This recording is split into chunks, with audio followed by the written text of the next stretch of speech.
Alrighty then, match day 24. We're almost actually caught up with the midweek. It's Saturday, February 25th, away at Leicester. This is the Richmond Gooners podcast coming to you from Gus's Bar and Grill. As always, I am Ryan, here with Tom. Yeah. And with Joey. You ain't got to lie, Craig. And with Will. I'm back. And so, yeah. I'm back. Will has returned alive from his bachelor party. We'll talk more about that later. I'm back from Daytona. He made it. Got Tona tattoos. Yeah, it's like there might be Wait, some who's your stuff that driver? like... Chase Elliott.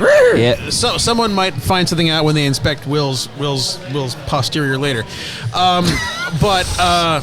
yeah. So it was a big game in that like we finally righted the ship last week and we kind of had to keep that rolling, and like we kind of not fell back into first, but ended up back in first because City dropped points. And Leicester, I mean, we've played them well historically, but like they're kind of on the upswing, so it was going to be a tough game. Yep. Was it? I wasn't worried. I wasn't worried, but like they played well. Leicester's always a tough out for us. For some reason. I expected they play to us win. well. They match up against us well. I mean, with Madison and Vardy not starting, like they are kind of like our boogie players on Leicester. So like having them out like helped us a little bit. And like as the game progressed, obviously they never really had much of the ball, but like on paper from the beginning, it looked kind of like a thing for them. Is City getting 3? My God. Yeah. All right, so for those of you not watching on News Channel 8, City is now just dominating Bournemouth, so good for them. So last week when I predicted they dropped points, I was right. This week when I predicted they dropped points, Not so right. maybe a little off there. Maybe there was more hope than anything else. Yeah. But coming into this game, looking at the lineup, it was interesting. Trossard coming in for Nketiah. I mean, apparently Eddie was playing with a knock, so I support. He's obviously put in the a lot rest. of minutes. Well, he was playing with a knock, but also Trossard as a player is closer to what Gabriel Jesus is. Yeah. And when Gabriel Jesus is in the game, it unlocks the hell out of Martinelli. And look what happened today. And look what happened today. Martinelli scored the winner. And I think it's because, especially with Trossard, his movement, his close control, he's kind of like a poor man's Gabriel Jesus. Not in the same way. Very tired-looking Gabriel Jesus. Not in the same way that Wout Gabriel Weiss, Jesus with a hangover. Not in the same way that Wout Weiss for Leicester is a Wish.com version of David Luiz. Not quite that. But he's sort of a poor man's. He's a budget option for a center forward like Gabriel Jesus. And you could tell that Martinelli kind of livened up with that sort of profile of player next to him. I thought it was a good change. I really did. And you changed your name to Latrine? It's used something, to be Shithouse. It's something I actually honestly expected in the Villa game when I actually thought that Trossard might have gotten the start in that role. I didn't expect it because I know that Trossard can play. Him and Gabriel Jesus are probably our only two players that can play across the entire front three. But right. I would have thought that Trossard would not play there necessarily unless it was like some sort of emergency necessity. But I mean, I was wrong about that because look how well it worked out today. Yeah, I mean, and the only reason why I was saying I kind of expected it, at least in the Villa game, was just because of the fact that Eddie hadn't been playing horrible, but he had been missing a lot of chances. Right. I think it's a non-negotiable. Right. At least put it on target. You're getting paid. At least put it on target. What, $100K a week to score goals, right? I mean, and to miss the chances he's missed. Though, I mean, like that doesn't excuse it, but also it's a good reason to give him a rest. And we're not saying he's trash. No, for a guy who's 5'9", his aerial game and he is almost insane. had that header last week too. Yeah, that went off the crossbar. Way up on that. Yeah, that and so like is that a replay? Okay, that's a replay. So yes, he missed some definite sitters, and he missed some chances that were tough chances. So like I'm not me saying what I'm saying is not knocking him on the tough ones he's missed. It was more so on the easier ones that he had missed. So standard chances. Well, and like, and you look at that front line, and for me, we know how I feel about this. Yeah. But no, like for me, strikers miss chances. I know. It happens. Messi's going to miss an easy chance every now and then. That's why I said I'm not downgrading him on the tough ones. If he's on a knock and he's been having kind of a rough go of it, give him a break. Sure, which fine. And I didn't realize the knock thing until I didn't know that. That's what they mentioned this morning when or your source on Twitter was saying like Eddie's getting a rest because he's been playing through a knock for the last. Who's the anonymous source? Tom? Some dude on Reddit. There's some dude on Reddit. Okay, but he called last week with the changes. So so some dude on Reddit. It's not the gerbil. It is not. Well, the gerbil's been very off about some things every now and then. It's not Indy Kyla. It's not. It's not Fabrizio. It's no ITKs. I mean, it's not shocking because I think at some point I thought it was going to happen maybe in the Europa League. Because I remember when Trossard, when he came over there's a guy that I met through Mike the Gerbil, and this guy said he's basically like our Arshavin. He can play anywhere across the front three. He is just a guy that gets the ball and is always going forward, very aggressive. Holy shit, this guy. I had no idea. I mean, I've seen him play, 3 or 4 times, and then... Well, I watched him a lot at Brighton. I think after...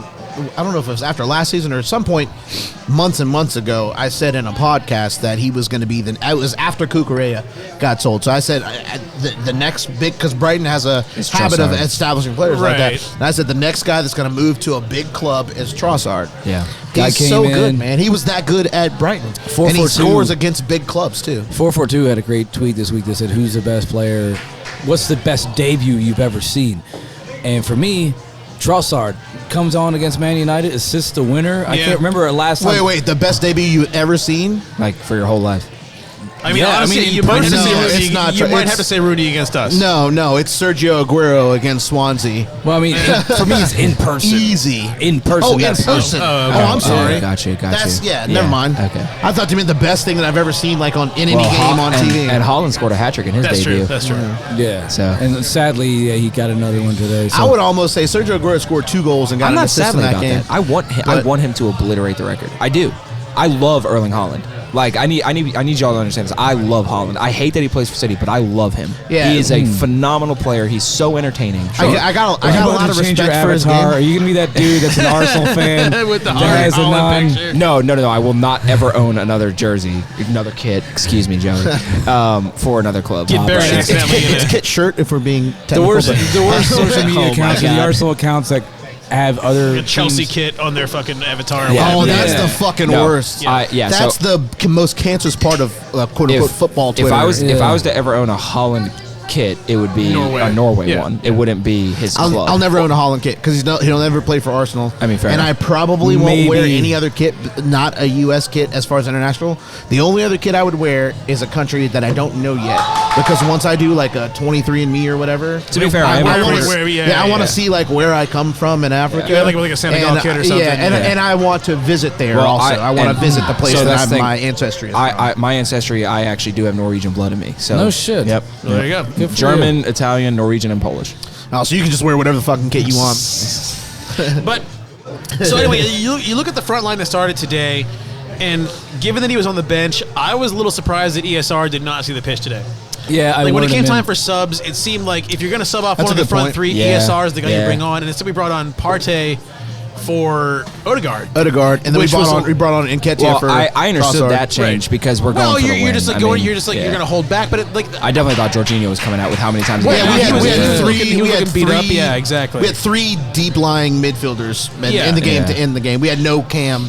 No attacking midfielder. But like, it just seemed like, and I suppose if we were chasing the game, ESR, I would like to think he would have come on if we were still chasing the win. Yeah, and ESR, a friend of mine, he comes on if we need something from him. Yeah. A guy that some of y'all know, Joey knows him, Teague, who founded New Haven Gooners, had a great question on Twitter this week. Yeah, shout out Teague. He said, could ESR play at 9? Because he's actually a pretty tall guy. Like because he's so quick and a great dribbler. Yeah, ESR is exactly 6 feet. Yeah, and he's more than our 9 today.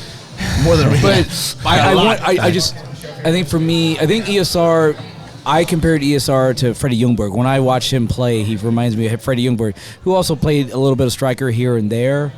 Amy Lawrence compared ESR to Paul Merson, who also played a little bit of number 9 here and there. I think that's a better comp for me than Ljungberg. But anyway, I guess throwing it out to the group, can ESR play striker if need be? Maybe Europa League or... I think yes. I think he can. I don't think he can. I know he's played false 9. He strikes the ball like a striker. Yeah. His movement is what will do him in, I think. Yes, he is. That's my thing. Because he moves off the ball like a midfielder. Yeah. He doesn't move off the ball. And why Trossard was probably successful today, because he dovetails a lot like a Gabriel Jesus type of striker. Yeah.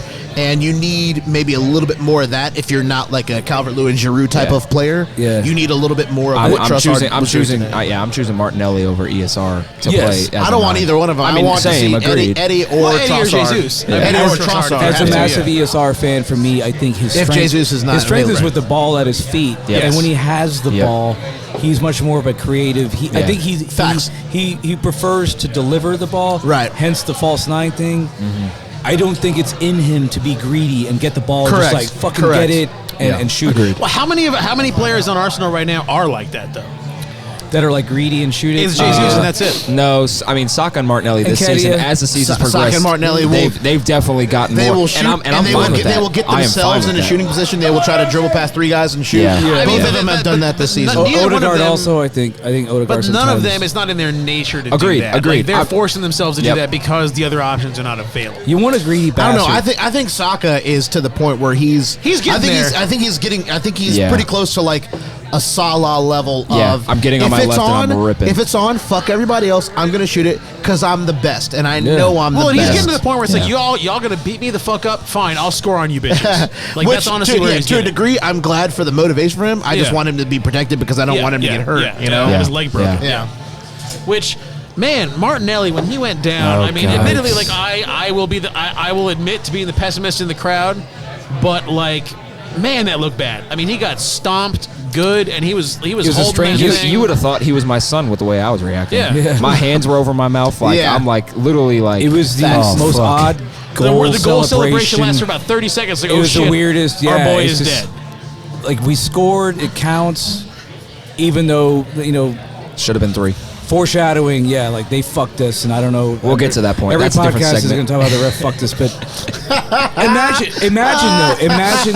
imagine if they had broken his leg. I don't think I've ever seen that in my life, that a guy scored and had his leg broken. The way he was holding his knee initially before we saw the replay, I thought he tore every ligament in his knee. And did that guy receive any kind of? Nope, nothing. No card, nothing. Get the fuck. No, nothing from VAR. Nothing. Yeah, and that's get the fuck. At that point, What the fuck are you doing here? You got to talk about it in this game. The goal disallowed. Jesus number fuck. 1. Jesus fuck. Like, Jeff will yell in your face that it was a foul. And was it a foul? All right, sure, maybe it was. But that foul happens on every single set piece. There also was no advantage played. gained. He punched and the he ball made the away. save. The keeper was able to do what he wanted to do. Right. He was not going up to catch. He was never going up to catch he was the ball. punch every time. Trossard's goal was just. It was beautiful. It was a worldie. It was so good. And there was like 10 seconds in between. He had all the time in the world to recover. Nothing was affected. Yeah. Man, it was fun. Like what is the argument? Like, the goalie would have. Keeper would have caught it. Fucking American. He never went for the catch. That's the thing. No, he was always going for the punch. My God, that his finish. fist was always perfect built. power, perfect little bit of bend on it. Yep. Trossard, man. He's got it. But it's like, so you look at that. Trossard, baby. But you look at that, and then you look at 5 minutes later. 5 minutes later, Saka gets basically fallen upon, NFL tackled in the box. That guy, and they don't even look at it. They don't even look at it. There's no review. There's nothing at it. Look, and it's just like, look. I said this on our Twitter. I've had enough. It's been like this now for 2 straight months. Here's the thing, Chris Hudson. I've had enough. It is for me. I've had enough, Robbie. For me, it's no longer a conspiracy theory. It is a confirmed agenda. Yeah, what's it is a confirmed agenda. That Trossard goal being taken away. See you, Joey. What's the old expression? Like, it's not paranoia. I forget. When it's true, yeah. It is like, it is. You can create a fucking dossier. Yeah, it's fucking confirmed, dude. I mean, it's a new chapter, literally. I want to see every game. And I want to see what the neutrals are saying, because I haven't gone on social media. Yeah, I want to know what the neutrals are saying. Oh well, I mean, a couple of my buddies at work that are not Arsenal fans, right there, but they're Premier League fans, or one is a Premier League fan, the others all have teams. But they've all even said, like, we're getting shafted. I wanted to hear the halftime analysis so badly. Sure, yeah. And the neutrals, since we're on this side today, we don't get. And neutrals should be concerned about what's happening to us, because every time things like this happen, you should go there. But for the grace of God, go I. Because it could be you next. Time goes on, we might wind up 8th or 9th, and it doesn't fucking matter. Right. And what if you're Fulham and you see this shit happening? Exactly. And you go, what if Fulham was 3rd and this shit is happening to them? It's the same kind of thing. Yeah. And it's okay. Maybe they're not just picking on Arsenal, but the fucking refereeing is just That's absolutely what it feels like. It feels like either they don't want us to win the league, or they don't want us to get out ahead to such a big lead that we win the league in April. Make it interesting. So here they want it to come down to the last 2 weeks or last week. Because that was the point I made at halftime too, Joey. Was we'll never in our lifetime again see a team win Facts, with 5+. You did say that. I was like, we'll never see it again where a team wins our league with 5+ games to go in the season. They're going to make sure it doesn't happen. Yeah, exactly. I saw a stat earlier this week that the Invincibles, I think I think we just today mathematically surpassed where they are at this time of the season. Yeah, no, we have now scored more points than the Invincibles did when they won the league. No, they were in the 60s. Were they? Yeah. I don't know. No, at this time? No, at this time? We had or are been, you saying for the whole Invincible season? I thought it was for the whole that season. Doesn't sound right. No, because they were in the right. 60s or low 70s, well, right? okay, so the Invincible season or the unbeaten 26 run? and 12. Because that was over 2 I want to seasons. say the stat is like at this point in the season, we are ahead of where the Invincibles were. Okay. And that's been the case for like 2 months now. It's been a while, yes. Yeah. Yes. No, like we have not surpassed their season total yet. Right. They scored exactly 90 points that season. And we won the league. Oh, it was 90. It was 90 points. Yeah, 26 wins, 12 draws, no losses. Yeah. 26 times 3 But we plus are 12. ahead of their pace. Math is hard for me. We're ahead of their pace for sure. So, like, here's the 2 questions about the officiating. Number 1, do we think... I don't know. I'm going to say the answer to this is probably no, because it's been happening for a long time. But like Kangaroo Court. Yes. Is there any element of retribution for theoretically us getting Lee Mason fired?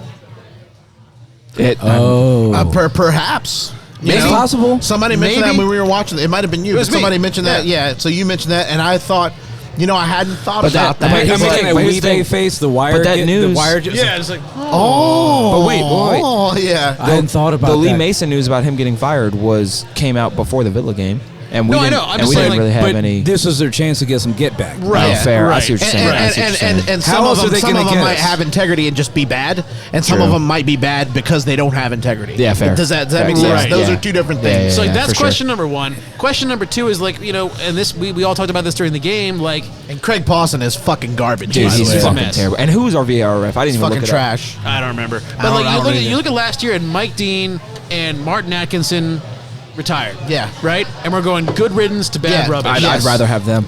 But that's the question is that we're all thinking, all right, someone from the championship is going to come up and like have their moment. Yes. And yet the new guys have been trashed too. If I've said it once, I've said it 1,000 times. Cyan Massey Ellis. Get all her friends. When she comes up, if she were ever to be a referee, she would be by far, by not even by a margin that's so great, she would be the best. Because in order to just get where she's gotten in what's been a complete boys club for 200 white years, boys club. She has to be better than everybody else. Yes. It is crazy. Just to get where she is now. There are no for a nation like England where there are people of all kinds of ethnicities and genders. It's crazy that black or female race is still a white boys club. And I'm going to go there. I mean, that's probably why they're so crooked. Yeah. If you had women, if you had people of you had people of color, Pakistani, Indian, Asian, all kinds of, And let me tell you something. There's plenty of those people in England. Those people you just mentioned. There's plenty of people with that sort of heritage in England. Sure, plenty that are also qualified to do the work. Right. Yeah. It's like I was of the mind like finally this old guard's getting booted out. We're gonna have a renaissance of refereeing, and it's been just as shitty maybe it's as like it was the police. before. They don't want the job because you can look at a police force and go, like, why is it white people? I don't know. Yeah. Michael Salisbury. With the VR guy. Salisbury. Salisbury. Alabama or England. As shout out to Spencer Hall, his favorite game is Alabama or England. Is it a name that you've? No, not even a name. Like you just like a picture of a place, right? Like walk into Crystal Palace and you find like a dude like smoking a J on his lawn with 3 bins, and you go Alabama or England. It could be either. Yeah, it could be either. So I think for me, I feel like we're getting dangerously close to the term porch monkey, so I'm not gonna. Jesus. No, we're not. No. I'm not gonna comment on Alabama or England. I think for me, description. the joke I've made is I've been to Selhurst Park 3 times now. To me, it looks more like Croatia circa like 1994 or fucking Chernobyl. Yeah. I'm looking to see if there's a fucking smoldering NATO jet. Yeah, somewhere. Fair enough. AK-47 is playing upon as his playground. Yeah, it is the only place. And for people that are Scousers, and 99% of Scousers in the US have never been, Anfield also looks like fucking Belgrade 1996. It is it's in the middle of a shithole. Yeah, absolutely. It's a shithole. It's on the outskirts. You fucking go every pub in there. There's nobody local. It's all Norwegians. And like the neighborhood that's around it, I've just seen it on like Google Maps. The neighborhood that's around it, you look at it and you're like, ooh. Yeah. You know what I mean? Yes. The whole point of Alabama or England is that like there is a lot about England that is redneckish. Yes. And do they have a word for that? Is Cockney like the English redneck? No. Because that's like pretty much it's centered to like around London. You got so shabby. like shabby. Or Chav, yeah. Yeah, I'm trying to think because they don't have people. That's a great question. Yeah. Because to me, redneck is someone who takes great desire in killing animals and skinning them. Because if they like rednecks like to get drunk and fight, and England's got that. Yes. Rednecks like to get drunk and fight because that's English heritage, Scottish heritage, Welsh, whatever. And contrary to popular belief, real American rednecks are not particularly racist. The people that claim to be rednecks that are actually racist are not like real rednecks. That is true. And that's like because real rednecks grew up around in a more multicultural environment. Where I'm from, Spotsylvania County has a lot of real rednecks. I promise you. And damn right. The real no. And so my buddies that I had when I was in school that were the real rednecks, they were not even remotely close to being racist. That is a great point. I think it is people who are LARPing. That yes. Redneck cosplay. Because someone's beating me to it. They're not very successful. I want to start an Instagram account called "You Don't Need a Truck That Big," and part of that is guys that go out to bars and wear those engineers boots. Yeah, and they also they got to have the leaf camo and the Carhartt and shit. And you don't need that truck. The only thing you ever had in the back of that truck is a fucking keg of beer. And Tom actually needs that shit for work. Like he works in an environment where safety. Yeah. He works in like a fucking place where he's responsible for the safety of the place. Other people. So I see people that are genuinely working class. But I see a lot of dudes that go to Scott's Addition, and they just have this. Lifted, coal rolling motherfuckers. They're LARPing. They're cosplaying as blue collar. They go home to a McMansion in the Ash Creek neighborhood of Mechanicsville, and one of my best friends lives there. Yeah, and they got get the trucker. Shout out Shane. They got the trucker hats. Shout out to Shane. No, that's not Shane. Oh. That's Adam. Adam and Amanda. I don't think you've met them. But I have, yes. Anyway, you haven't met them? Lisa's birthday. Oh yeah, Lisa's birthday. Yeah, we are waffling. If there is someone in England, I would love. Because I don't really know. Yes, there are what they have pikeys. Yeah. Pikes, okay. But Pikes, oh, that might be the closest thing. But we have them here in the States. We call them travelers because to them it's about the caravan life. Well, it's like they're hardcore, a gypsy sort of very life. Very hardcore Catholic. Yeah. And the outsiders are called Gordas. And, is that closely related to the gypsy life? Yes. Because we have gypsies, we have like Romany here. Yeah. Speaking of hardcore Catholic, according to Chapman, there is some like new wave IRA shit that just went down the other day, and the Old Firm is tomorrow. Woo. New wave IRA, like Ireland. Yeah. Okay. Irish. The IRA. Yeah. And so apparently the Old Firm is apparently that went down like yesterday. Oh shit. And now the Old Firm is tomorrow. Whoo! That's going to be a scene. Glasgow is going to be a scene. It always is. Got to talk to our boy Keith about that. It is. He just mentioned Keith. I forgot he quit Twitter. Did he? Yeah. Because he hadn't responded to me in a couple of weeks. Shit, that's all I got left. He responds to me fairly regularly. For those of us that don't regularly follow Scottish football, Old Firm, they bring in cops from about 100 miles outside of Glasgow. They open up jails 40 miles outside of Glasgow because the jails in Glasgow can't hold all the people that are going to be arrested. And for those of you who've been living under a fucking rock listening to this podcast, the Old Firm Derby is the Celtic and Rangers game that's contested at least twice a year. It is basically the Catholics versus Protestants. Yeah. Once at Celtic Park, once at the Ibrox. Thank you. Yeah. Some people might say that River Plate Boca is the biggest. It's Israel versus Palestine, but it's Israel versus Palestine. But I would say the violence. There's video out there. I remember the one that sticks in my head. This dude's just crossing the street at a standard crosswalk, and a guy comes off camera with a bottle and just boom, just clocks him over the head. Back of the skull. The fucking Glasgow's flying everywhere. Jesus Christ. Glasgow is a very violent city, man. Yeah. I was there for Lazio, Celtic. I forget the name of the pub. Lazio have pretty intense ultras as well. Yes. Yeah. And I forget the name of this pub, and they stole their logo from the Boston Celtics. It's called like St. Vincent's or something. Anyway, it's all Celtic fans in there. 100% Who Celtic. would steal that logo? It's a like I respect the Celtics, but it's a terrible Well, it really is. God damn it's 4 now in this game. So anyway, ref fucked Bournemouth. I'll just end it with this. A table flipped over. Celtic fans were fighting amongst themselves like orcs. Ooh. They flipped a table, and I remember like a glass where it was like on the wall behind me, and I was just kind of like, I was kind of enjoying it, you know. I was like, oh, this is the Glasgow I've heard about, and it was fucking insane until you get hurt. Well, yeah, I mean, I was lucky. I was I was pretty much as close to the door as I am now, and I got pretty close to the door. I was like, okay, one more glass. This is like train spotting Glasgow. And it was how many bottles need to break for you to say, all right, I'm out? It was glasses, and it was Celtic fans fighting amongst themselves. They actually beat Lazio that night and came from behind. It was a fantastic win. And I think they're just animals. They're just like, we're fucking fighting somebody tonight, and all the Rangers fans are sleeping because it's Thursday night. It's like that video with Denzel Washington and Jamie Foxx. I'm leaving here with something. I'm from around the way. I'm from around the way. I'm leaving here with something. There were only about 12 women. Where Jamie did the impression, "You get your fucking hands off me." Oh yeah. I watched that video of like celebrity impressions the other day. Oh yeah, that was pretty good. And Jamie Foxx is like the GOAT of. He's the most talented man in Hollywood, in my opinion. Fucking he can do it all. Spacey, say what you will about it. He does a really good Pacino. Spacey does a good Pacino. Yeah, we don't talk about Spacey. Yeah, but anyway, let's Jamie Foxx, fantastic comedian, won an Oscar. You know who does a better Pacino? Tom Hiddleston. Oh yes, I've seen that too. Yes, yeah. He did that whole scene at the table in Heat with De Niro and Pacino sitting at the Graham table. Potter's show. Yeah, I closed my eyes and it was like I was Graham there Norton. on the shoot. Yeah, Graham Norton. It was like I was there on the shoot. Yeah. What have you do got me boxed Once again, it was not me that belched. All right, but let's pivot back to soccer. So you do what you do. I do what I gotta do. Did Ramsey have anything to do today? He had that one really comfortable save. Ramsdale? You mean? Sorry, I do that a lot. Leicester, they had what, like 30? Who'd you say? I said Ramsey. He said Ramsey. Leicester had like low. I'm sure Aaron Ramsey didn't have shit to do today. I think he did laundry.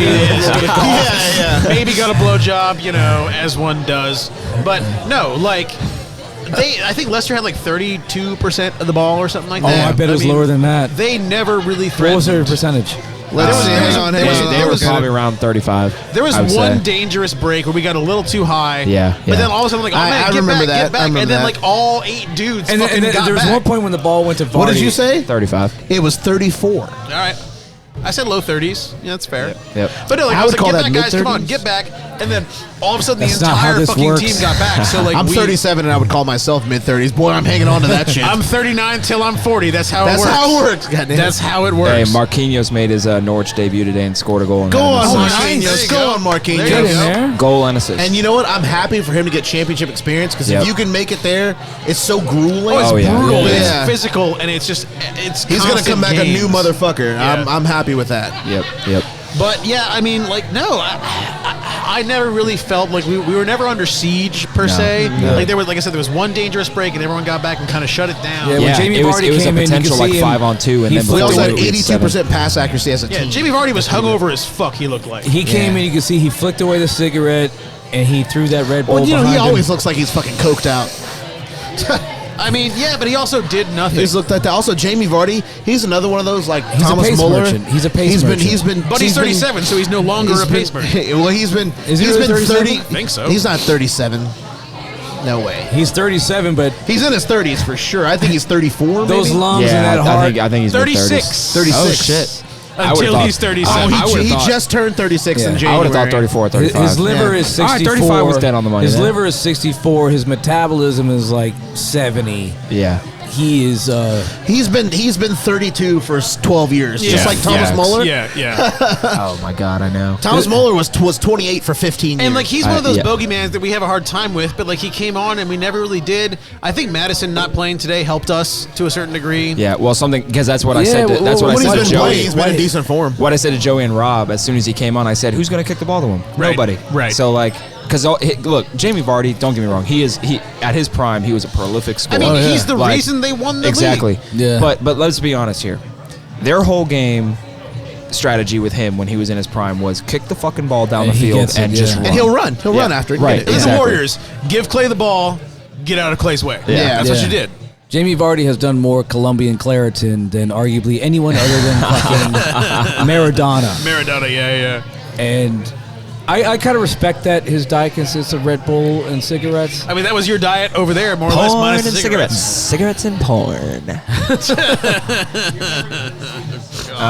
It's like Shaq It's like Kobe would always say, if Shaq was at all devoted to fitness, he'd be the best player ever. Facts. Kobe had said that 100 times in interviews Shaq while he was alive. Shaq would have scored over 50,000 points. Yeah. If he cared about fitness. If he remotely gave a shit. Wow. Yeah. Shaq cared 0% about. I know he didn't care about his free throws. Because like Shaq, if you look at like Shaq, well, it didn't matter. And then, but then they changed the league to like, you know what I mean? But Shaq had the potential to be like a more physical Hakeem. But he just decided to be like, well, but physicality was his thing. Shaq wasn't as skilled as Hakeem. Yeah. In my opinion, Hakeem Olajuwon, in my opinion, is probably, I would still say he's probably the greatest defensive player ever. Yeah. And also Bill Russell has entered the chat. Also, he has, I think, the second greatest signature move ever. Well, yeah, I think the skyhook is consensus the best move. Yeah, but the dream shake is the second best move. Yeah. It was unstoppable. Yeah. But the Hakeem, the slander. But the thing is, like Shaq with that size, with that like physicality, he could have been a better overall big man than Hakeem had he stayed in shape. Well, I think he's already seen as a better overall big man Shaq than Hakeem. Shaq is the best center to ever play. If you take away his physicality, that takes away 80% of that argument. You know? Because he was not even close to being as skilled as Hakeem, but because he was so big and strong, he was able to be way more dominant than Hakeem. Because for me, like Shaq is for me the best center to ever play, and when someone just says first person you think of when you hear the position center, I mean it's immediately Shaq. I think of Shaq. I mean, I do still. I would say Kareem or Bill Russell. I still think of. I personally, I know he wasn't. I know he wasn't. Because Kareem could play 4 or 5. Yep, and that's what I was supposed to say. I see Kareem. I mean, Christ, Magic Johnson played the 5. I know. Well, Magic Johnson is the most positionless player there ever was. Yeah, 6'10". That's like you can't give that as an example. Say anybody can play 5. Magic Johnson, because only he could do that. No, but on those Lakers, like it was they were like a very early position. Yeah, but that's the point of Magic Johnson's existence is he's a 6'9" point guard that can do anything on the floor. Yeah. He even like developed his own hook shot like in between 2 playoff series. Yep. Like. But I think so, and I would think Wilt as well would kind of come to mind. Yeah. There's like if you're a hooper, if you're like a hoop guy, then other guys like prime Dwight Howard. Yeah, prime Dwight. But old guys like Jack Sikma and fucking guys like that would come to mind. Like guys that played in the against Plumbers generation that JJ Redick talks about sometimes. What was the Admiral? He played the 4. Robinson? Yeah. No, he was 5. He was a center, because Tim Duncan, when they had Twin Towers, Tim Duncan is a power forward. But Robinson was the 5 long before Tim Duncan was there. So That was but even today, you have 7-footers that are classified as power forwards. Yeah, like in the '80s and '90s, you didn't have that. Right. If you were 7 foot, you were a fucking center. I mean, Giannis he's is classed as a power forward a lot. Fucking Anthony Davis is classed as a power forward. I mean, shit, Kristaps Porzingis. Durant is 7 foot. Yeah, Durant is 7 foot. He's a small forward. Yeah. Well, to be fair, he is fucking small. He's tall, but small. He's twiggier than me, and I'm a twig. Yeah. I'm pretty sure I weigh more than Kevin Durant, but I think like Joel Embiid is like the modern day. What I would say is like the modern day classic of a center. 5, Because Jokic is like a point center. Yeah. He's another one of these guys. If you asked him to play point guard, he could actually probably do it. Him and Kevin Love. Kevin Love could do that. Back in the day. Kevin Love is really underrated. So speaking of, I have a topic. I don't know if we're there yet. I mean, we might as well be because we have no transition out of basketball talk. Out of basketball talk. I was going to end it with before one of the coolest scenes on that Lakers series, Showtime. We have like talked about 5 minutes worth of our Arsenal Magic game? asks Kareem, "How do I do a hook shot?" And it's a really cool scene to watch because the way Kareem explains it's almost like watching one of those. It's like a scientist. I was thinking more like a gladiator movie, or like Game of Thrones. Like here's how you use a sword. Oh yeah, and teaching you how to battle, how to be a warrior. And it is crazy because Kareem's shot. He was 7'4", and that sky hook did not miss. No, it's unstoppable. And you would think it's the best signature move of all time. And you would think that a player would look at that and go, I should develop that. Yes, I will be unstoppable. But you can't because you're not Kareem. Well, but if you work hard at it and if you have talent, you have some sort of But I'm with you. But it was a Kareem thing. It was uniquely Kareem because his physicality plus his skill set and his body frame plus just there's guys out there plus that the X factor plus just like something that God put in him that he put in nobody else. Yep. it was a combination of all three of those things that created that. Like Nowitzki's fadeaway. Yeah. That is another one. That's way high on the list for me because it's a wrong leg fadeaway, and he used the knee to create space for other people. And you see people today doing that now. Dirk invented that. No one else did that before Dirk did. And I love that his statue is that fadeaway. Yeah. He also had to change his shot. They told him like his release had to be way higher. So his release, he releases like way and up. his arc, like it goes, it almost touches the goddamn jumbotron. He puts it way in the air. Yeah. Well, speaking of underrated all-time NBA players, go Joey. Yeah. Okay. So by the way, Saka verbally agreed a contract according to the Oracle, and we drew Sporting Lisbon in Europa League. Okay. Now. Well, I was going to get that later, but I guess we're just barreling through that shit. We're barreling through it. Fuck it. Okay, so Premier League has a lot of really good players, and a lot of them are concentrated in the top 6 clubs. But who do you think, and this is not necessarily for non-top 6, but who do you guys think is the most underrated player in the league, or the most? I have a list. I have like 3 people that I think that are not in the top 6. It doesn't matter. They could be in the top 6. Right. They don't have to. But they don't have to be. My favorite is the guy from Fulham, the Israeli player. What is his name? Mitrovic, the striker. He's Serbian. He is not Israeli. Israeli guy from Fulham. God damn it. He is. His name is. Like, it sounds. Did you say Israelian? Yes, I did. I didn't even hear him say Israeli. To be honest, his name sounds like minor or mentor. I forget. Manor Solomon. Manor Solomon. Oh, okay. He is, man, that dude is ace. I've seen him in person.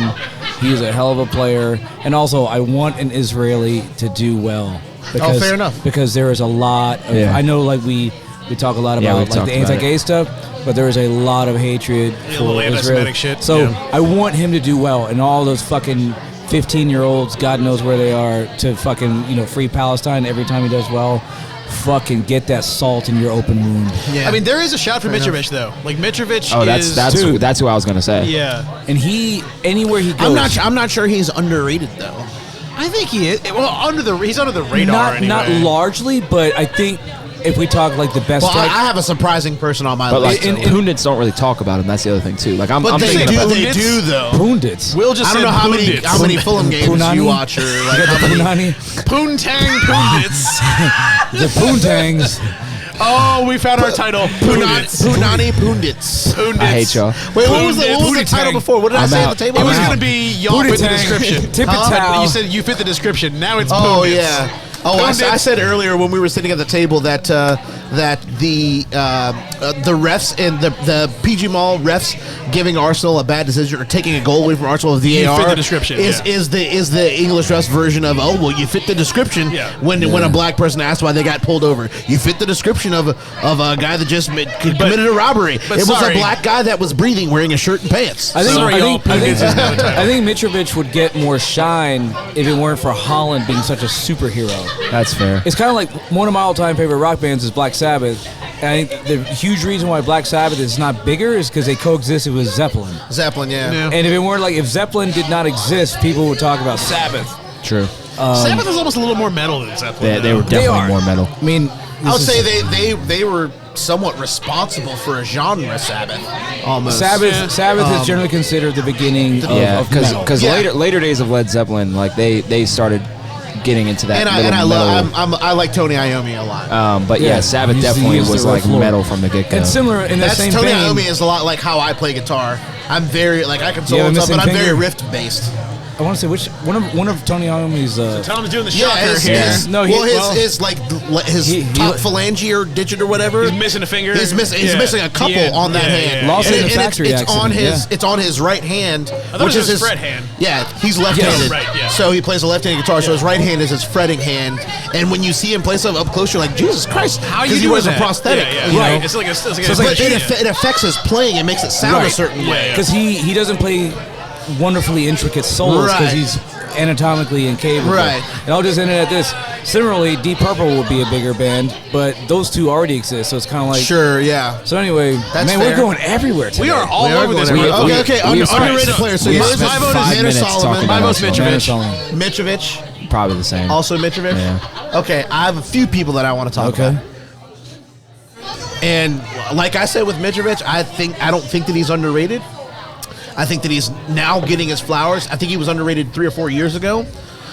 If you scored like 42 goals in the championship, you can score goals. Yeah, that is, if you do that, you can I score think maybe goals, where these guys are going is that he is not as talked about. Like, right. Like Haaland gets photographed like walking into a museum. Right. And also, people are like, also, wow, look at Haaland. And Mitrovic could bang in a hat trick, and it's like, whatever. I will he's say a Serbian that plays for Fulham. Yeah. He's not. Right. I will say that Haaland looks Haaland like a Game of Thrones villain. You know. I will say that Haaland gets talked about. Like a beer fest villain. He gets He looks talked like about. a Targaryen, doesn't he? He does. He looks like Super blonde. He looks like one of the bad He's guys so from- blonde okay, that he looks yeah. like a Targaryen. He is. But he is. Haaland will get talked about in a game where he's not even playing, where Manchester Right, City's not yes. playing. And That's the gravity he and, gets, yeah. And Gravitas. it's weird for me to have seen anybody like for a little while, Mo Salah was getting talked about like that, but I rarely see Harry Kane talked about like that. And he was like the big goal scorer in this league before, like the consistent for the last decade goal scorer in this league. Yeah. But people don't talk about. And to be fair, Haaland Erling should Haaland, right should there. shatter the record. Beer fest, right there. Wow. Yeah. Should shatter the record. I already know So- which one you're talking about. But this is Grandpa Pop. Yeah. So for me, underrated Do players. sort of. Okay, so Woodbecks. so I said most underrated player in the league, Go for it. and I have three names. This guy is not the most underrated player, but he's too underrated for how good he is. But also, he's a really good player in the top 16. Does anybody have an idea? Will Mike, he's looking at my screen, but No, I'm not. I might be facing your screen, but Okay. I'm not Lay it on looking me, at lay it. it I'm on literally me. looking right here. Cancelo. it's not Cancelo. He's no longer in the Premier League at the moment. But That's why he's in. it's a Bach. player from Man City. It's Ilkay Gundogan. Oh yeah. Because he is so good that people aren't talking about it enough. And again, I'm in the not a shadow big of fan. Haaland. I'm not a big fan of City, and I'm not a big. But I don't think they win the league last year without Ilkay No, they don't. Gundogan. They don't. If they go on to pip us for the league this year, it will be because of him. largely When in part Aguero because wasn't of him. scoring, he was. He was, and he can do. I didn't realize, and I was a fan of him when he played for Borussia Dortmund because I support I was Dortmund too. in Germany, Yeah. and I was like, I wanted this guy to come to Arsenal so bad. It was him. So at a certain point, I think there was a point where they had both him and Nuri Sahin on a team together, and I was like, this midfield is wildly good. Yeah. And Ilkay Gundogan can play so many more positions than I realized. He could probably play 6 positions. Yeah, he can. He has this really sick goal when he played for Nuremberg. And he's a better ball striker than I realized as well. He has his moves. Yeah. Remember Top Gun? And he's not fast. He doesn't have pace. Hit the brakes He's not and the fly right strongest. He has this goal for Nuremberg that similarly he's dribbling at like top speed and he slams on the brakes. It was like a cartoon. All the defenders Just like, rush past him. and then he yeah. does a little shift and bangs one in. And I guarantee Klopp saw that and said, "Get me that Yeah, guy." get It's like that fucking Ozil's guy in this goal in team. the Europa all those years ago.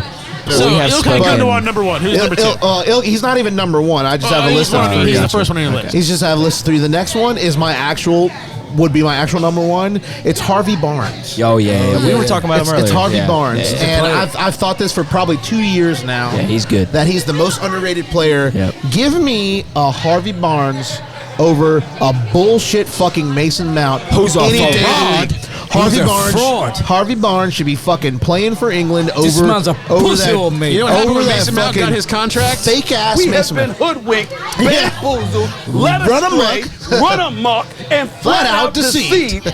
He is not He can't play. the real. He got small feet. He can't kick the ball.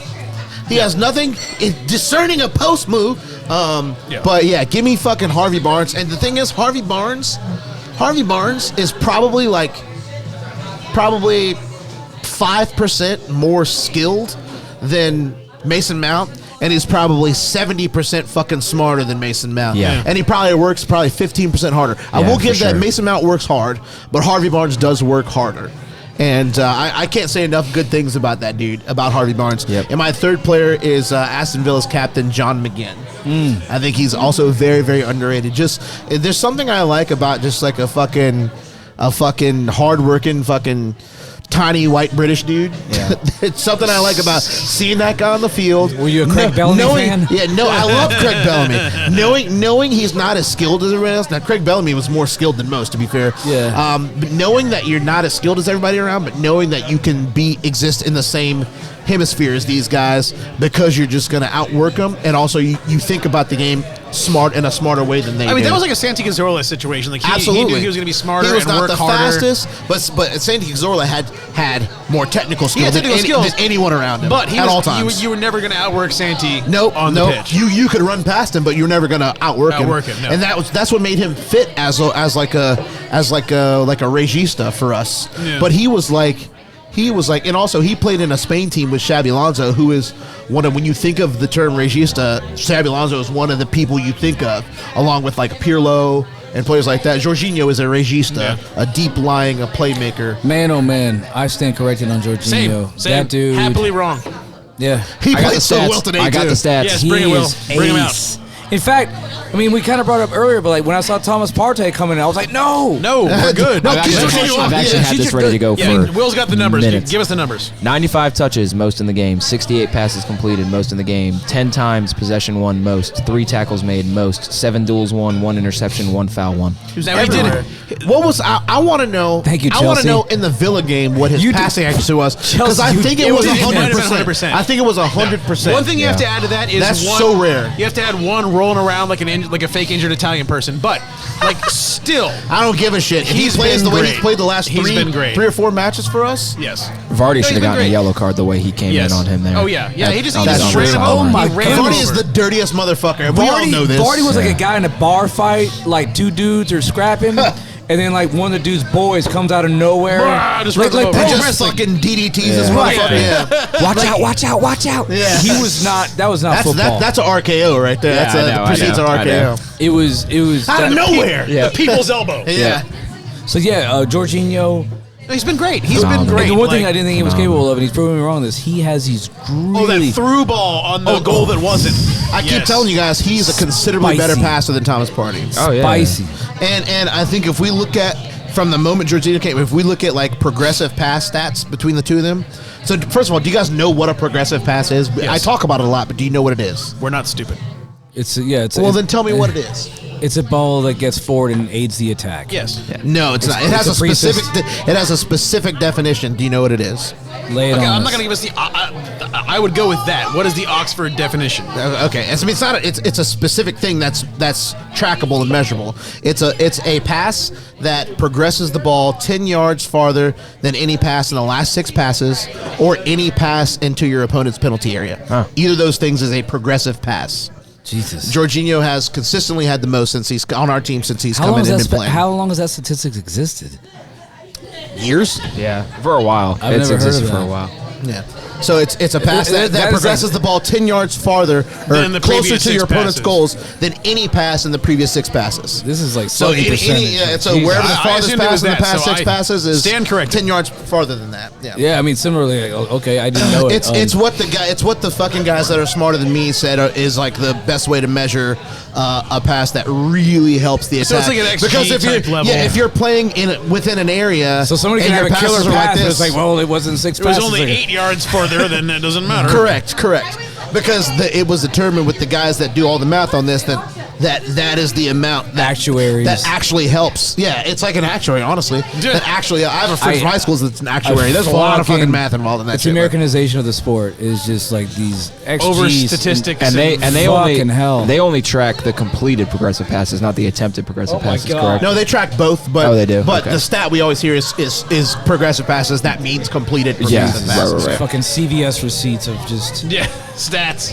But why do you think that is? That's why I love baseball. It's because it's because the things that it measure the folks that measure good in these things they produce. Yep. I think, And it helps out your team on the Because yes, for too long, but the also- game was just goals and assists oriented. Correct. I mean, yes, and way that, too that's an long. oversimplification, but But also it's I agree. It's like the Billy Beanification of the Right. Yeah. It's But an there's over- something yeah. to it, or else they wouldn't. There's clubs something wouldn't to spend it. millions of pounds trying to get there's something Yep. to it, but also it is on the hand of dudes that are producing. It is a way to justify. Look, this guy has done a thing, but it also, as a double-edged sword, is like you can find ways to prove that someone who's actually shit is doing good because they had X number of whatever the fuck these advanced stats are. So there's a middle ground somewhere, but like I I disagree with that. Too deep. I disagree with that because and it's the reason that and Tom will tell you he hates the stat. But I love the stat of chances created Yep. because you might look at a guy that doesn't have a lot of assists, and say, well, he was brought here to be our creative midfielder. He doesn't have a lot of assists. Look at the chances created. Odegaard. Because the strikers might not be finishing good chances. So if you got Ozil passing to fucking Danny Welbeck, that's chances, the problem. So that's the thing. There's a middle, like chances created. Yes, I'm with you. Because yes, if like Ozil in the World Cup 2 cycles ago, like all of the fucking passes he sent into the ball, he got all the blame, but he did the most for the team. But he did the most. He also ran the most. Fair. But like also, like you talk about like progressive, like another thing we can look at is isn't it funny how Gundogan was also Turkish and never had racist shit leveled at him? No, I'm not. No, or if he did, he didn't talk about it. No, but like, so we can't say that he never had racist shit leveled at him. Maybe I get a rant here and there, but maybe Ozil lied. That's fine. I mean, that's possible. Maybe Ozil lied. No, I'm not. Okay, that's altogether cancel contracts. That is altogether possible, and no one is saying that it isn't. Okay, we're saying that you can't say that it never happened to Gundogan because maybe Gundogan never talked about it. Apologies to our listeners. I'm not going to fix that. No, my point is that like. I'm coming here with that fucking bullshit, dude. Like no, like if you look at advanced stats, like if you look at advanced stats, like chances created, it's not bullshit. But you come in here like you fucking think you did something. Maybe Ozil lied. Yeah, sure. That's always been my opinion. But maybe he's lying, but also maybe he's not. And I don't think you're willing to realize that maybe he's not. I'm willing to realize that maybe he's lying. I'm willing to concede that maybe he lied about it. Can we swing back? Always to been my opinion. But meanwhile, you just said it's bullshit, and now you're walking it back. Yeah, I use the word bullshit because you said something that is stupid that I didn't like. That's the thing I use for when I think something is stupid that I don't like. But the possibility is there. You're right. I did. Yes, it is. No one has ever said that it isn't. No, a lot of people do. No one being when me. Mesut Ozil says what he says, he's taking his biblical truth. He's taking his truth, and no one questions it. And when I fucking question, I get to be called a racist. No one has ever said that it isn't. No one at this table has ever called you a racist. In fact, when other people have called you racist, I personally have defended you. And you know that's the fucking truth. However, but neither me or Will has said that it's not possible. And I'm not saying you that guys. He's lying. But I'm throwing it in there. But you aimed it at the two of us. Well, Don't tell me you didn't.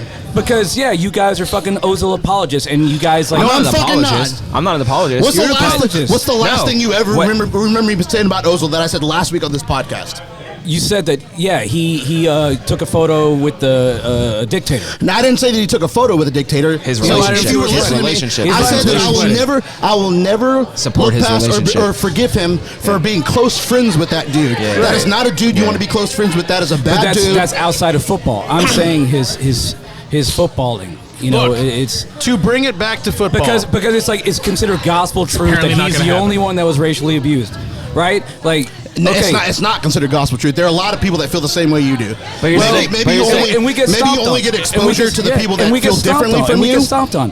And İlkay Gündoğan is also of Turkish descent that played for the German national team. But he also didn't take a photo with the person that Joey's talking about, and that's where he got his backlash. And that's where he got targeted for that by the German Federation. But when you say that, Ozil was like unfairly targeted and all that, Gündoğan is like the same pedigree.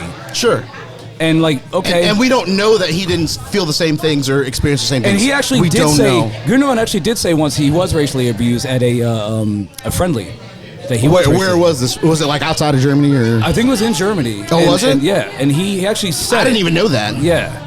Anyway, my whole thing is. But I don't put it past them because there is racism everywhere. No, of course there is. But there is. I'm just saying like it is considered gospel truth that it's always like the Uyghur Muslims. And Arsenal drove Ozil out, and then everything was like racism, and Ozil was the only one targeted. It was unfair. He was the only one targeted. Well, to be fair, Arsenal did drive him out. Well, to be fair, he was right. He was right. Look, he was right. He said you're not going to spend this money how you're saying it. People sent threatening messages to Chris Davison, a journalist, a respected journalist. He's had 3 canceled contracts. All right, let's bring this motherfucker back. But it's racism. But he can't be unbiased when it comes to. I know. Here's my point. Because this is not talked about. It's not talked about. No, I talk about all the time. I talk about the good things and the bad things about him.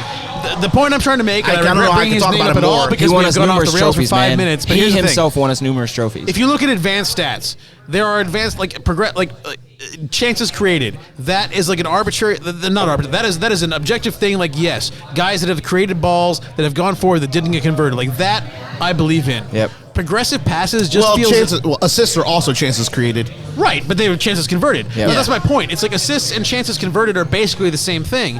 But you look at progressive passes. Well, chances created, assists are also all assists are chances created. Right, but not all chances created are assists. It's a rectangle square situation. It's a classic all poo-poo times are pee-pee times, but not all pee-pee times are poo-poo times. Yeah. But my point is, like, that is a thing that is measurable and obvious to the naked eye. The whole progressive passes thing. It's not. Tom doesn't believe in created chances, by the way, or as a statistic, by the way. So I'm saying it doesn't win either Ballon d'Or is my exact quote. Look, I'll believe. Like my point is, if y'all motherfuckers let me make it, chances created is very akin to assists, as you say, because assists are just chances created that are converted.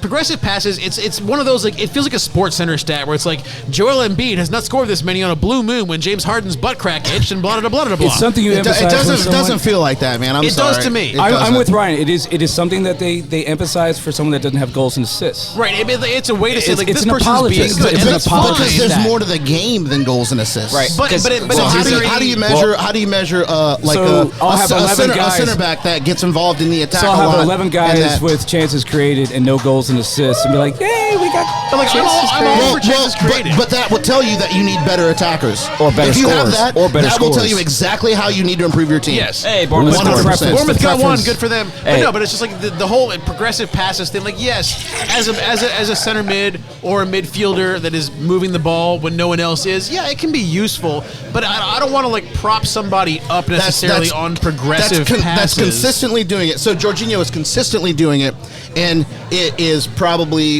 if I had quantified it, it's probably 65% of the reason that he's playing so well for us. But no one's going to look at Jorginho and say he's playing poorly. Thing, huh? No one's going to look at Jorginho right now and say he's not doing anything. Not right now. No, but what he is doing is that. That's like specifically what he's doing. But I guess what I'm saying is it's a way to describe what he's doing for us because he scored 0 goals, he's got 0 assists for us. Yeah. I think the point I was trying to make is I didn't think he had that in his game. Right. For Italy and for Chelsea.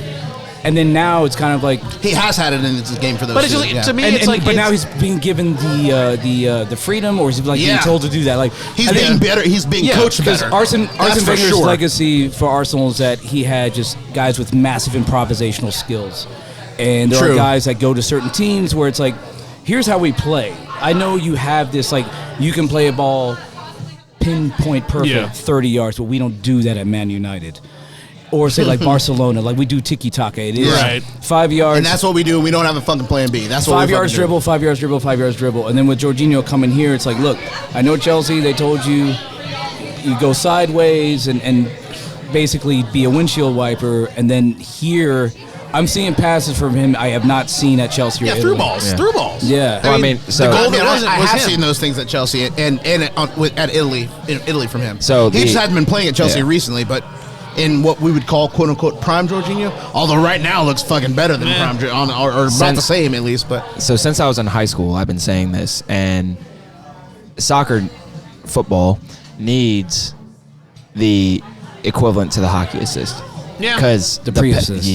The pass to the assist typically is the one that absolutely just breaks it down.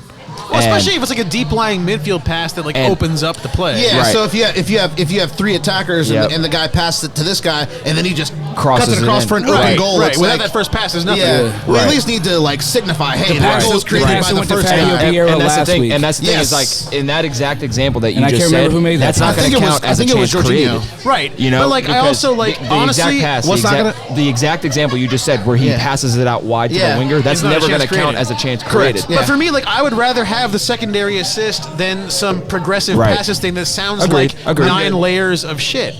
Like, that's the thing. It's like, just give a secondary assist. I just visualize a lasagna. I think we're just never gonna agree on this. So let's move on. No, the progressive pass I love as a stat. No, me and you and these two. But you got all 3 of you know how much of a baseball fan I am. I don't think I'm the smartest guy alive, but it's so clear to me how important it is. And I'm not special. I'm not the. But the problem is that it can be applied in a way that props somebody up who's not actually really doing anything.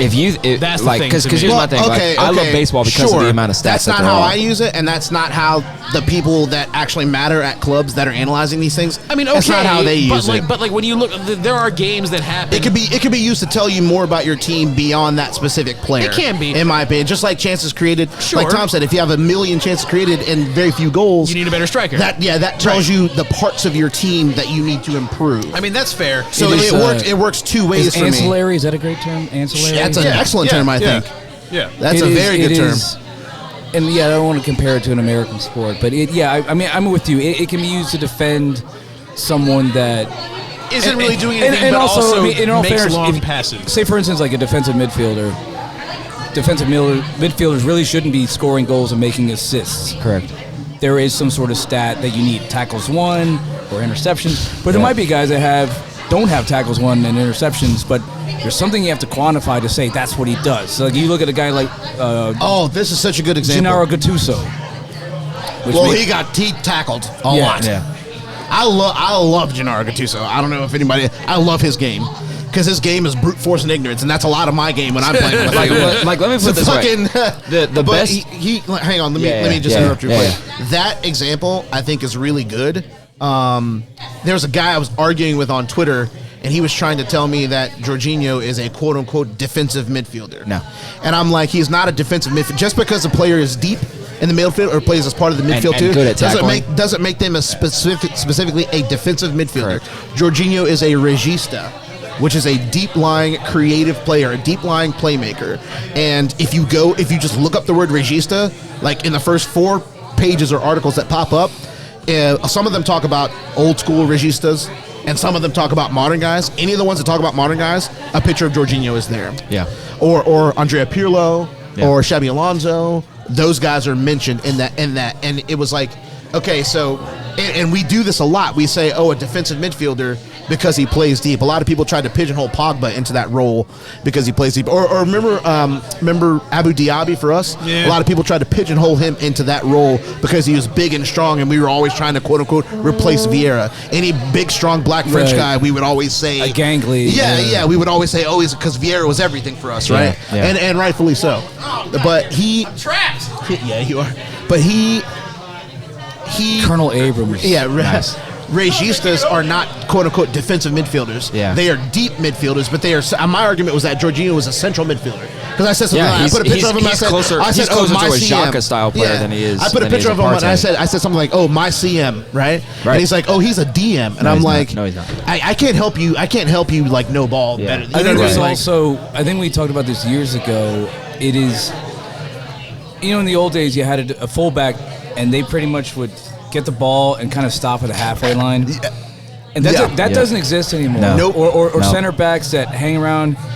Everyone is expected to do everything. Yes. There was some moments. Every defender is expected to help out in attack, and every attacker is expected to help out in defense. So the Claude Makelele rule, or not rule, player, the role. It's a role, yeah. So Claude Makelele. That is a defensive midfielder. What you're talking about? Yeah. That is that's what a defensive midfielder is. Yeah, like you let him loose like a Doberman. He just goes out there. He tracks him down, sniffs it out. And I think the game has progressed to the point where no one really is confined to something. Right. You can't tell a guy.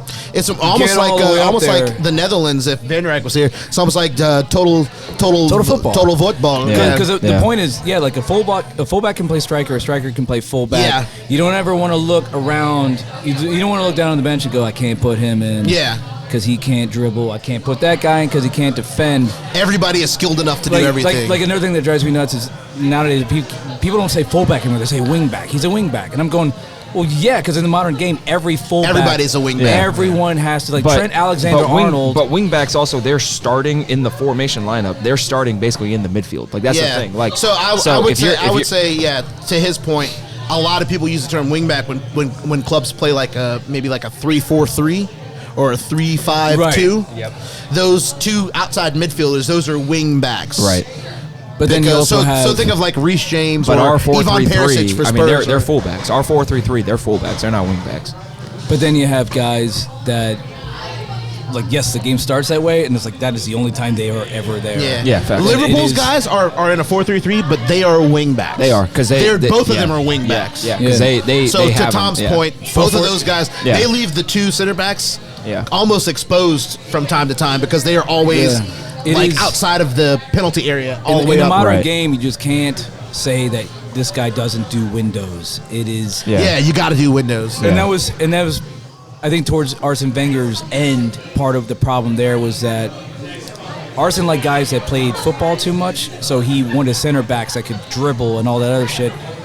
And at one point, there was a rumor we were going to get, what was the guy's name? Swansea. Ashley was his first name. He played at Swansea, and I think he Ashley Williams? Ashley Williams. Yeah. Like a no-nonsense defender. Like just center back, yeah. head it out, hoof it out. He ended up going to Everton, actually. That's what it was. Yeah. And I think a guy like Wenger wants a guy like Ben White. He was Welsh, but that was before I realized that there were black Welsh people.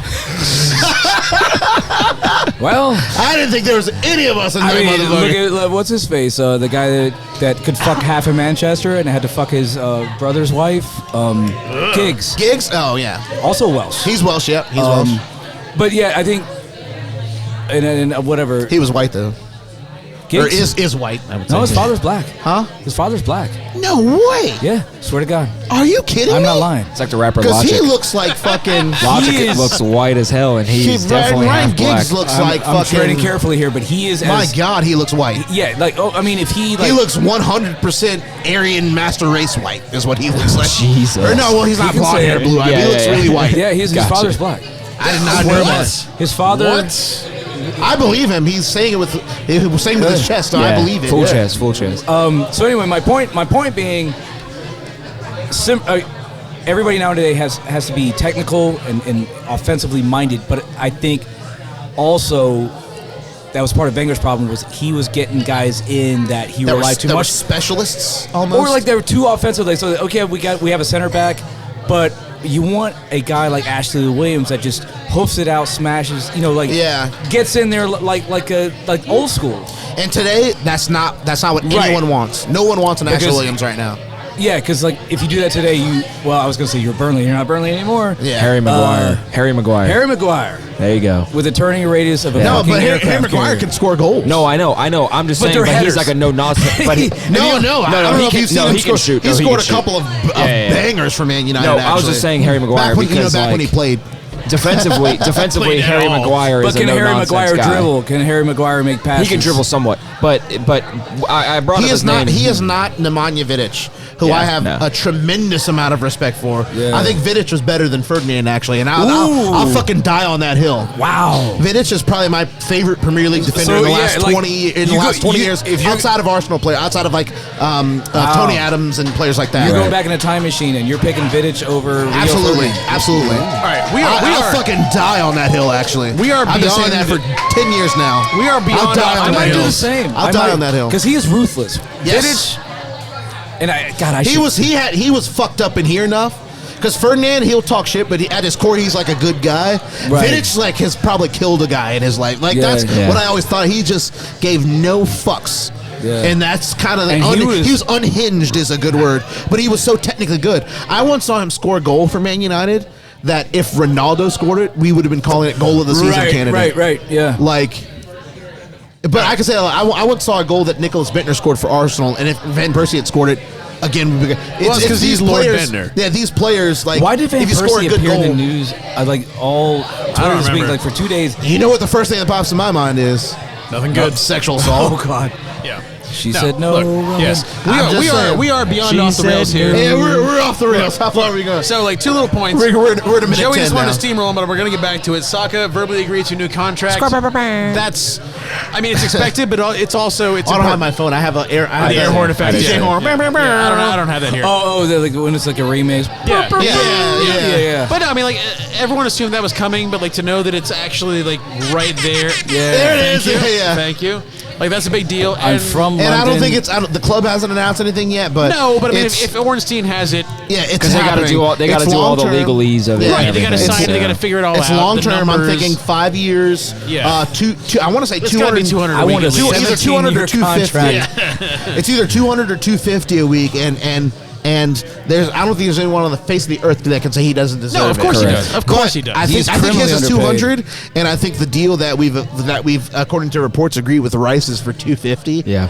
I mean, if that's Did you to be see? believed. Did you see Saliba's quote by the way too? What did he say? I mean, he basically said that he wants to win He every title doesn't- possible wants to win for everything Arsenal. here. Yeah, Yeah. he's not going anywhere. Like Yeah. he's Nope. next. Yeah. Saliba's next. No question. I worry. He's the only one I worry about because I still I don't think so.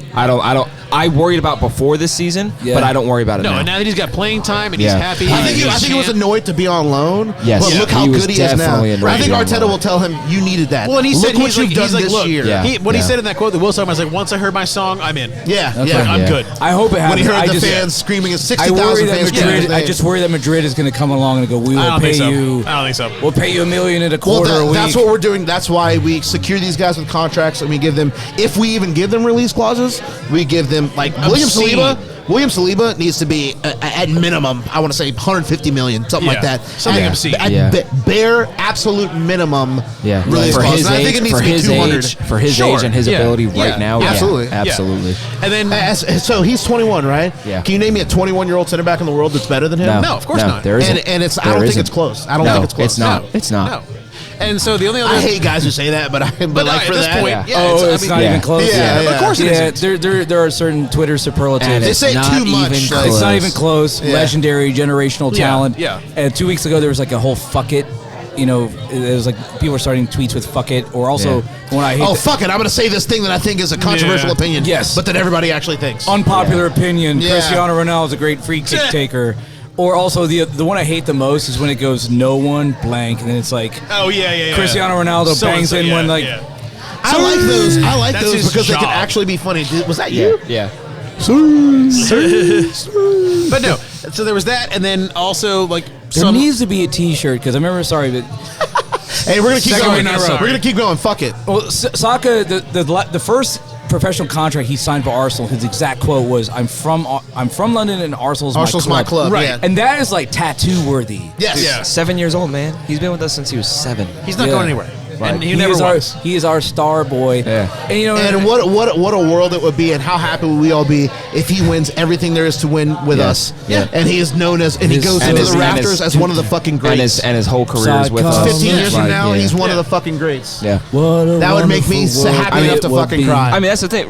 Right, exactly. I mean, Also, if we win the league this year, you guys will absolutely see me. Oh, I am gonna weep. because you guys already know. I mean, you guys have been fans of this team for a long time. You know, I didn't really become a big fan, as I've said before in the podcast, until like the early 2010s when I got to college. So like, I have never seen us as a fan I am now win the league. I think maybe only me and Tom. Yeah, right. I've seen and us so the last time we won the league. No, I picked it up when NBC got the deal. Yeah. Right. And so like, this place will be a madhouse. Oh yeah. I will definitely cry. I need you guys to like stop me from getting arrested if we win. I was just saying, if we have to submit a permit to the city of Richmond, Yeah. we were going to have the street road blocked closed. off. Yes. Fucking yeah. because I mean, not like we're going to go full on Philly But Eagles fans. parade. Yeah. Well, I'm not gonna quite go Eagles fans or just white people in general. When white people destroy a city because their sports team won or It's a lost, bad It never makes sense to me. no It's a one bad gives look. a shit. But when black people are rioting in the streets the because end of the world. because cops are killing us, Yeah, it's the end of the then world. it's the quintessential. It's cool when they do it. It's a But when problem you- when yeah, not doing it. Well, you know why they're doing it? Because they hate America. Yeah, you fit the description. You fit the description. Anyway. And when you storm the Capitol, you're a patriot. Okay. Yes. Last point of Yeah. news. Europa League draw finally fucking happened after all this goddamn time sporting, which Orbinho had this stat. I think they've never scored against us. Is that what that is? It's because we, unlike Manchester United, didn't have to play in that extra round. Yes. No shade though. No shade though. No shade. I'm not worried about them. I'm not either. worried about I'm them. not. I'm I was not. worried we were going to get one of the blue chip teams. Man, No, I wanted we have the Shakhtar so highest- bad. Shakhtar. Yeah, we have the highest Coefficient or whatever. percentage potential to win that competition. Sure. We're 25% chance. And Manchester United, I think we're 29 and Manchester United are 25, or we're 25 and United are 19. Yeah, United- so they're in the we're ascendancy, 25 but and United is also- Oh, in the 17. ascendancy. Yeah. I love that term. No, like That's United's they're the on the Gooners come up, podcast, Magic Mike. That's a bell term. Is it? All right. Well, the United is on the come up though. See, I, as an American, I prefer on the come up. All right, fair enough. I mean, Yeah, they are on the come up / in the ascendancy. They but are, they were but we've also given it to them. they were also when we scored when we right. put them Did to the the double sword on 'em. at the Emirates. Yeah, Yeah. we gave it to them. So We didn't do the double, but Did we? No, No, we we lost. should've. They were That's our right. only That's loss right. for They like lost most of the first season. game. Yeah. Yeah. We got screwed by VAR, but Right. Well, I mean, they played a really good game. They had a good plan Agreed. that worked well against us that game. But we took a 1-0 lead, and if we took that, if that 1-0 lead stood, that Martinelli goal, it should have stood. If that 1-0 lead stood, but I can't take away from how well they implemented their plan. They played their game. They did. And that helped them. That helped them. It did. Because when they scored the first, and then it was, because I think we tied it up, and then they ended up winning 3-1. Yeah. 3-1 scoreline was harsh to Arsenal that day. It was. But the return fixture was, we honestly outplayed the score of that game. Yes, we did. So I think the return fixture, we won 3-2. I think that was also harsh on us. Right. It was. I think we were by far the better team. It should have been. I thought we were the better team in both games. 3-0, something like that. Literally, Rashford was the only reason it was 3-2. Yeah. Jesus, that guy is. Which he's on one. He's on absolute fire. He's on a heater. He's on a heater like you had on FanDuel these last couple months. That's true. Jesus Christ. At some point, it's going to have to run out. I hope it does. But there's Man United fans on Twitter that are talking about him being the best player in the world right now, and I'm like, I mean, he's on one. He's done so good, but he's not. You're doing your players a disservice when you say shit like this. In about form, Right, I can understand that. It's like a stock. Yeah. Like, okay, Friday But to night just say- closing. Yeah. But, okay. It's like saying the hottest stock in the world versus the most valuable stock in the world. Right. That's not the same thing. I'm pushing the button. It's a fucking hour 16. It's been too goddamn long. We're going like Chappelle versus Dan Cook. We are. Oh, fuck that guy. All right. So anyway, up next we got the Respect makeup for game Harvey Barnes against Everton. Thanks, Queenie. We're finally gonna be caught up on match week, so that'll be good on Wednesday. We'll be back with you next Saturday. Is it still 10 a.m. Eastern? Or are we getting bumped for the Wednesday? I think it's probably still Saturday. I think it's 10 a.m. I don't know. So there you go. It's Bournemouth home. I mean, we should win that considering what they just fucking laid today. Yep. So until the next time, if you wherever you listen to us, rate, like, subscribe, all that good stuff. Hit those buttons. I am Ryan here with Tom. U2B. And with Joey. I'm the best, and it's not even close. And with Will. Ja, Gunners, ja. And we'll be with you next time.